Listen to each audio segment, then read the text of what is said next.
Saludos, bendiciones, un fuerte abrazo. Bueno, les comparto la tercera parte de la continuación de lo que hemos estado hablando de los extras RBR de 1960, de la Santa Biblia, de la Reina Valera, mi Reina Valera personal, que es diferente. Hoy les quiero compartir 3 temas por últimos y empezamos cómo leer los evangelios. Bueno, les comparto, los 4 evangelistas proveen una imagen completa de la obra y el ministerio de Jesucristo. Los evangelios no son una bibliografía técnicamente, sino que se centran en la obra redentora de Jesucristo. En especial, en sus 3 años de ministerio, Juan invierte el 60% de su evangelio en la última semana de Jesús. Para leer los evangelios e interpretarlos correctamente se debe considerar los siguientes puntos. Punto número 1, el autor. Hay 4 autores detrás de cada uno de los evangelios. Mateo, escrito por aproximadamente 55-70 después de Cristo, fue un publicano recaudador de impuestos llamado por Jesucristo el apostolado. Marcos, escrito aproximadamente a 50-55 después de Cristo, era Juan Marcos, ver Hechos 12:12, Colosenses 4:10, y de acuerdo con la tradición histórica escribió este evangelio supervisado por el apóstol Pedro. Punto número 3, Lucas, escrito aproximadamente 70-80 después de Cristo, llamado el médico amado, Colosenses 4:14, fue colaborador y compañero del apóstol Pablo. 2 Timoteo 4:14, escribió su libro a un hombre llamado Teófilo, Hechos 1:1. Número 4, Juan, escrito aproximadamente 70-100 después de Cristo, fue Juan el apóstol, el discípulo amado.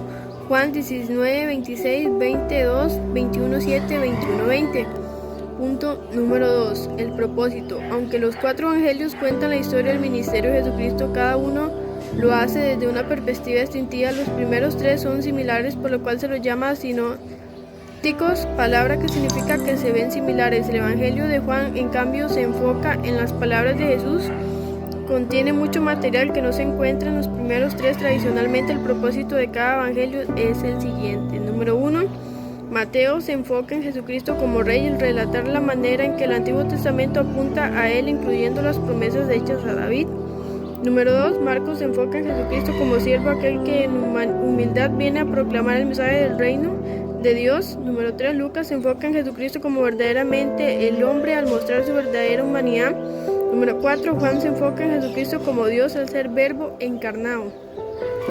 Número 3, la narrativa bíblica. Los 4 evangelios emplean el género narrativo, por lo tanto no son un relato de hechos míticos ni alegóricos, son históricos. Los evangelistas fueron testigos oculares, Mateo y Juan, o se basaron en información relatada por aquellos que habían visto y escuchado a Jesucristo. Marcos, Lucas comprenden 2 de Pedro 1:16 y Juan 1:1-3. 4. La unidad textual. Los evangelios constituyen unidades textuales. Cada unidad textual está compuesta por varios párrafos que comprenden una introducción, un nudo, un desenlace, como si él se tratara de episodios. Cada uno de los episodios tienen una propia enseñanza que apoya el tema principal del evangelio entero. Encontrar las unidades textuales son subtítulos, sin embargo, sobre estos subtítulos no son inspirados, por lo tanto el lector siempre lo debe revisar con cuidado. El evangelio. El propósito principal de los 4 evangelios es presentar precisamente el evangelio de Jesucristo, el Hijo de Dios. Marcos, buenas 1:1, buenas nuevas de salvación por medio de Jesucristo, de la fe. Este evangelio se presenta para que creáis en Jesucristo el Cristo, el Hijo de Dios, y para que creyendo tengáis vida en el nombre de Jesús. Juan 20:31. Conclusión: leer, estudiar y entender los evangelios es el gozo de los creyentes. Los evangelios es el punto focal de toda escritura, pues muestran la obra de Jesús. Al leerlos con cuidado, el lector podrá interpretar bien las narrativas de los evangelios y ser bendecido ricamente. Como número 2, cómo leer las epístolas. Hay 21 epístolas en la Biblia, por lo tanto es el género literario predominante en el Nuevo Testamento. Estas epístolas o cartas fueron escritas en un tiempo específico a iglesias específicas. Dios usó este medio para comunicar su verdad a las iglesias primitivas y la iglesia de todas las edades. A continuación, varias consideraciones importantes para su interpretación. 1. El autor. De la manera importancia es reconocer quién es el autor de la epístola. Las primeras 13, desde Romanos hasta el Filemón, fueron escritas por el apóstol Pablo. No se sabe a cierta ciencia. ¿Quién fue el autor de Hebreos? Santiago fue escrito por Jacobo, medio hermano de Jesús. Pedro, el apóstol, escribió las dos epístolas. Juan escribió 3 y Judas, medio hermano de Jesús, escribió una. Cada autor con su propio estilo y voz escribió en las iglesias a personas específicas. Número 2. Los destinatarios. La mayoría de las cartas están escritas en la iglesia locales, ya sean en una ciudad o región. Algunas de ellas, como Santiago, está escrita a las 12 tribus que están en dispersión.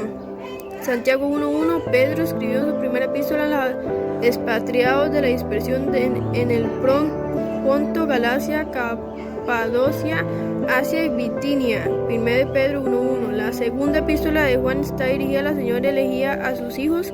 2 de Juan 1.1. Varias cartas están dirigidas a personas específicas, como las cartas de Timoteo, epístola de Tito, Filemón. 3 de Juan a Gallo. El propósito. Número 3. Cada carta tiene propósito. Ver apéndice 3. Por ejemplo, los Romanos es una explicación del Evangelio de la fe. Gálatas exhorta a los hermanos a permanecer en la doctrina de la salvación por la fe y no por obras. Número 4. La interpretación gramática histórica. Número 1. Para interpretar correctamente las narrativas de las epístolas se debe prestar atención a la gramática, es decir, los elementos gramaticales se componen cada oración, pues que cada palabra es inspirada por Dios, todas son relevantes. Número 2. Por otro lado, el contexto histórico aparta valiosas enseñanzas para interpretar el pasaje. Una buena Biblia de estudio puede ser una herramienta crucial para encontrar la información histórica de las narrativas bíblicas. Conclusión. En su providencia, Dios dejó a su iglesia 4 evangelios y varias epístolas para dar a conocer a su Hijo Jesucristo y la obra de redención. El lector eficaz deberá poner especial atención a interpretarlos y aplicarlos en su vida, porque la lectura de los evangelios y las epístolas enriquecerá abundantemente la espiritual del creyente. Y para concluir con el tema, el apéndice, ¿cómo aconsejar usando la Biblia? Dice: toda la escritura es inspirada por Dios, útil para enseñar, para redarguir, para corregir, para instruir de justicia, a fin de que el hombre de Dios sea perfecto, eternamente preparado para toda buena obra. 2 Timoteo 3:16-17. La consejería bíblica no es labor del pastor solamente. La escritura enseña: hermanos, si alguno fuere sorprendido en alguna falla, vosotros que sois espirituales, restaurarle con el espíritu de mansedumbre, considerándolo a ti mismo, no sea que también seas tentado. Gálatas 6:1. A continuación se presentan los 4 pasos de la consejería basados en 2 de Timoteo 3:16-17. Número 1. Enseñar. El primer paso para aconsejar es enseñar lo que dice la palabra de Dios, pues que toda la palabra que sale de la boca de Dios es verdad. Ella transforma por medio del Espíritu. La vida de las personas, por lo tanto, se debe enseñar. 1. Los mandamientos bíblicos. Los mandamientos bíblicos son aquellas cosas que Dios pide del todo creyente. La obediencia, humildad a la palabra de Dios es la herramienta de santificación para la vida. Número 2. Los principios bíblicos. Los principios bíblicos se desprenden de la lectura cuidadosa de la palabra. De esta manera el creyente podrá aplicar a situaciones específicas de los principios bíblicos, aunque no haya un mandamiento directo al respecto. Redarguir. Número 2. La obra de redargución viene por medio del Espíritu Santo. Confrontado con la verdad bíblica, el corazón se redarguye al entender su necesidad de la gracia para cambiar. Si un creyente no acepta su necesidad de la gracia de Jesucristo, no podrá corregir su vida ni cambiar. Corregir. Número 3. Cuando el creyente ha sido enseñado en la palabra y redarguido por el Espíritu, entonces sí puede corregir su conducta. La corrección es regresar al camino de la verdad, es regresar a la voluntad de Dios, a las Escrituras. Aquí el consejero podrá proveer alguna pauta práctica para que el que recibe consejo aplique lo aprendido en la enseñanza bíblica. Número 4. Instruir en justicia. La instrucción en justicia es aprender la disciplina de permanecer en el camino recto a la obediencia. La instrucción en justicia se lleva a cabo a través de los medios de gracia, como la lectura y la meditación de la palabra, la oración, la reunión con la iglesia y las ordenanzas. Y conclusión, aconsejar a otros creyentes es privilegio de todo un hijo e hija de Dios. Ojo ahí.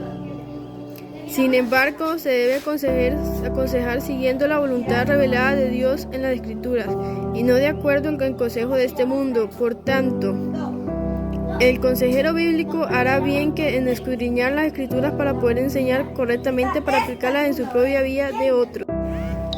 Bueno, hasta aquí llegan las 3 partes de lo que le he compartido de esta nueva modalidad, de esta interesante Biblia que Dios me ha regalado el año pasado, ya casi con 2 años, gracias a Dios. Y bueno, les compartí una información muy buena, espero que le den buen uso y que sea de bendición pura vida, que el Todopoderoso los continúe bendiciendo y los guarde siempre. Saludos.